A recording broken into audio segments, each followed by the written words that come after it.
বিষয়টি সেখানে থাকবেন। আমাদের প্রেস ক্লাবের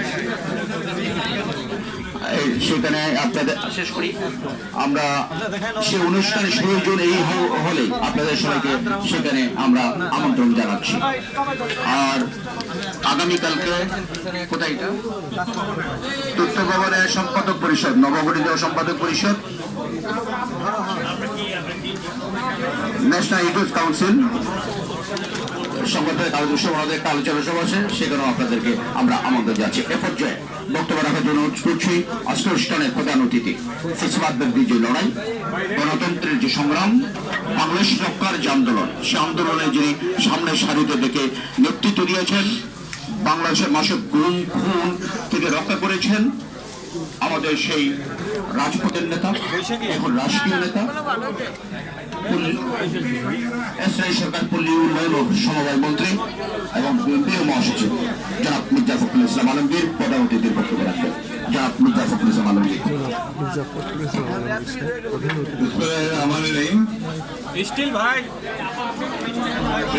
আয়োজিত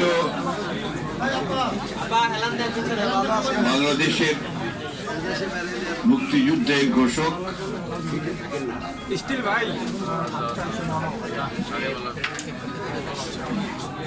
বহুদলীয় গণতন্ত্রের পুনঃপ্রবর্তক এবং আজকের যে বাংলাদেশ, সমৃদ্ধ বাংলাদেশের নির্মাণ করবার যে সংগ্রাম, সেই সংগ্রামের রূপকার শহীদ প্রেসিডেন্ট জিয়াউর রহমান সাহেবের শাহাদাত বার্ষিকী উপলক্ষে আয়োজিত আজকের এই সভার সম্মানিত সভাপতি, আমাদের সঙ্গে উপস্থিত আছেন আমাদের মাননীয় তথ্যমন্ত্রী,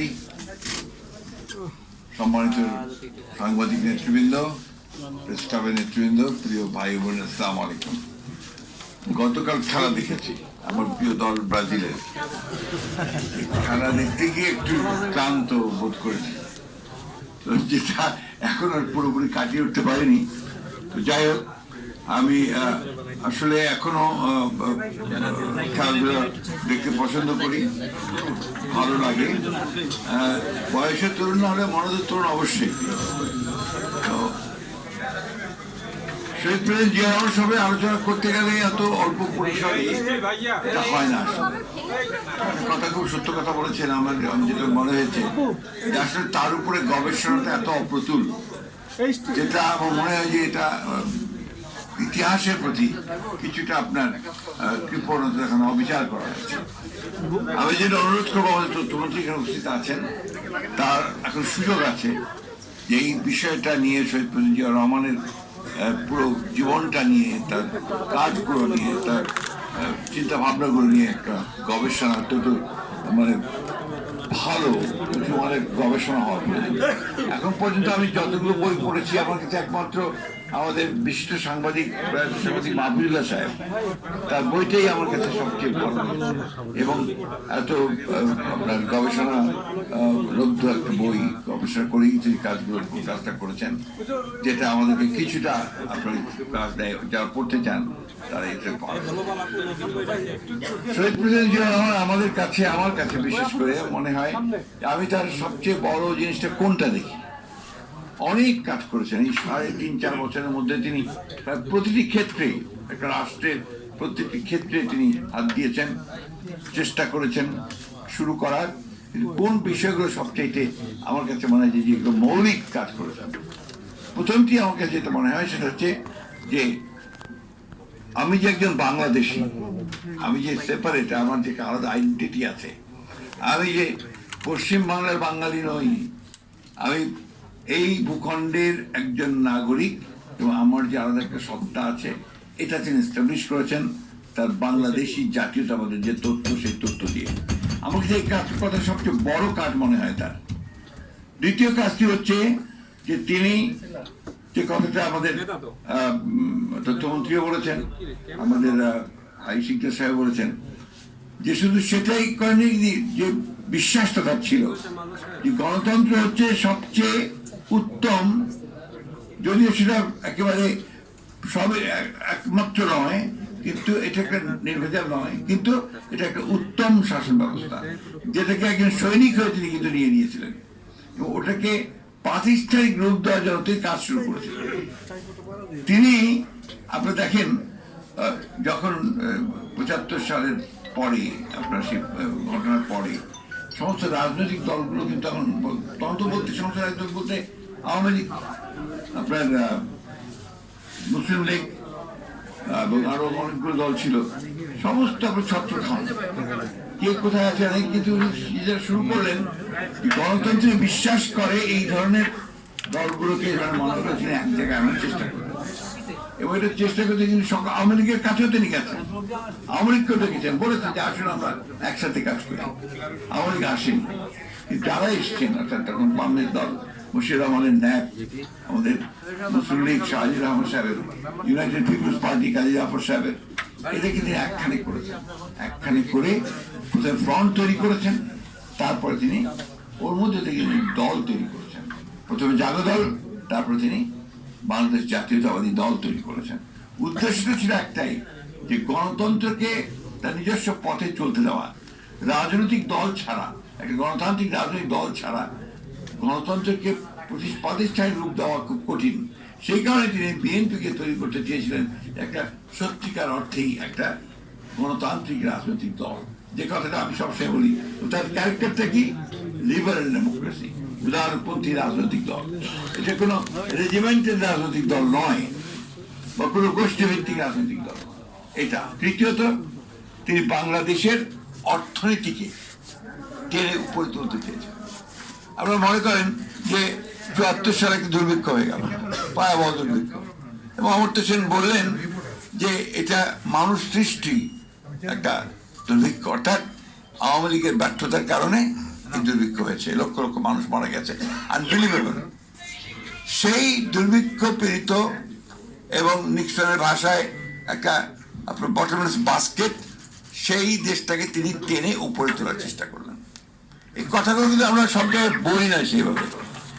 তার কৃতিত্বটা কিন্তু এই জায়গাগুলোতে তিনি মানুষের মধ্যে আশার সঞ্চার করলেন, মাইলের পর মাইল হেঁটেছেন এবং মানুষকে উজ্জীবিত করার চেষ্টা করেছেন। আপনার কৃষকের কাছে ঘরের দুর্গায় গেছেন। আমার একটা কথা মনে আছে, আমি তখন এসএফআর হিসেবে একান্ত সচিব হিসেবে কাজ করছিলাম ওই সময়। তো দিনাজপুরের থেকে শহর থেকে বেরিয়ে আপনি যদি তখন সৈয়দপুরের দিকে যাবেন, দেখবেন যে একটা বড় টেক্সটাইল মিল আছে, দিনাজপুর টেক্সটাইল মিল খুব বড়, সরকারি করা। তার পাশে ছোট ছোট কতগুলো গ্রাম আছে। তো উনি একবার ওই দিনাজপুর থেকে বেরিয়ে যখন তিনি সৈয়দপুর দিকে যাচ্ছেন, হঠাৎ করে তিনি গাড়ি থামিয়ে দিলেন। তিনি সাধারণত গাড়ি নিজে চালাতেন, অথবা ডেপুটি কমিশনার গাড়ি চালাতে বলতে পাশে বসতেন, আর তিনি যখন গাড়ি চালাতেন ডেপুটি কমিশনারকে পাশে বসাতেন। গাড়ি থামিয়ে দিলেন, কনভয় থেমে গেল। সবাই বলছে হঠাৎ কি হলো? প্রেসিডেন্ট নিজে নেমে গিয়ে ওই গ্রামের মধ্যে ঢুকলেন, ঢুকে একটা বাসায় চলে গেলেন। এটা আমার দেখা, সেই বলছি। একটা খুব একেবারেই দরিদ্র নয়, কিন্তু দরিদ্র লোকের বাড়ি। সে গিয়ে ঢুকলেন, ঢুকে তখন এই বাড়িতে সবাই তো যারা পুরুষ মানুষ তারা কাজে চলে গেছে, মানে চলে গেছে। একজন মা, সম্ভবত বৃদ্ধা একজন তিনি ছিলেন, তিনি গিয়ে দেখে গিয়ে বললেন যে মা আমি একটু পানি খাবো। তো বুড়ি তো প্রথমেই আপনার ঘাবড়ে গেছে যে এত মানুষ, এত পুলিশ, আর্মি, ও রীতিমতো ঘাবড়ে। তখন একজন বলছে যে উনি দেশের প্রেসিডেন্ট, রাজা। তো তাড়াতাড়ি গিয়ে তার সেই আপনার একটা এনামেলের যে গ্লাস, একটা নষ্ট হয়ে যাওয়া প্রায় গ্লাস, সেই গ্লাসে তিনি একটু পানি এনে প্রেসিডেন্টকে দিলেন। প্রেসিডেন্ট পানিটা নিয়ে খেয়ে তারপরে বললেন মা আপনি আমাকে শুধু পানি দিলেন? তো বুঝলেন বলে যে বাবা আমার ঘরে তো আর কিছু নেই। তো আপনি একটা পেঁপে গাছ লাগাতেন, তাতে আমাকে পেঁপে দিতে পারতেন। একটা পেয়ারা লাগাতে গাছ লাগালে আমাকে পেয়ারা দিতে পারতেন। এটা মায়ের পর থেকে আপনি করবেন। এই যে একটা ঘটনা, এটা এক বিচ্ছিন্ন ঘটনা হলেও এটাই প্রমাণ করে যে মানুষকে তিনি কিভাবে জাগিয়ে তোলার চেষ্টা করেছেন। আপনি লক্ষ্য করে দেখবেন যে প্রেসিডেন্ট জিয়ার যেদিন জানাজা হলো তার শাহাদাতের পরে, এই জানাজায় লক্ষ লক্ষ মানুষ আপনার এসে আপনার আসলো জানাজায়, এবং সব শান্তভাবে, কোথাও কোনো স্লোগান নেই, কোনো কথা নেই, চোখের পানি পড়ছে। ভাই কেন? কারণটা সাধারণ মানুষ। আমার কাছে মনে হয় একটি মাত্র কারণ, যে এই মানুষগুলো জিয়া রহমানকে তাদের মনের মধ্যে ধরে নিয়েছিল, দেশের সঙ্গে একাত্ম করে ফেলেছিল। সেই সময় টাইম ম্যাগাজিনে একটা আপনার ফিচার বেরিয়েছিল প্রেসিডেন্ট জিয়া রহমানের আপনার এই সাদাতের পরে ঘটনা নিয়ে। তো রিপোর্টার বলছে, আমার রিপোর্টার নামটা মনে নেই এই মুহূর্তে, যে তিনি যে একটা রিক্সায় চলেছিলেন, কারণ গাড়ি চলার কোনো সুযোগ ছিল না, রিক্সায় চলে, সেই রিক্সাটার পেছনে প্রেসিডেন্ট জিয়ার একটা ছবি কালো পোস্টারে লাগানো।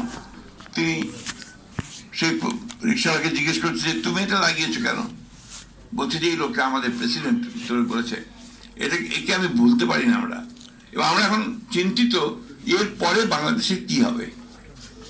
অর্থাৎ এখন সাধারণ শ্রমিক, রিক্সা শ্রমিক সে পর্যন্ত চিন্তিত যে এর পরে বাংলাদেশের কি হবে।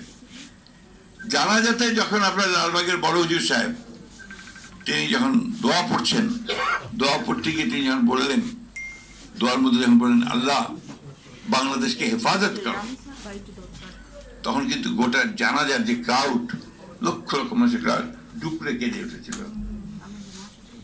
কারণ একটাই, যে বাংলাদেশের স্বাধীনতার সার্বত্বকে চেয়ারম্যানের সঙ্গে তারা একাত্ম করে ফেলেছিল মানুষ।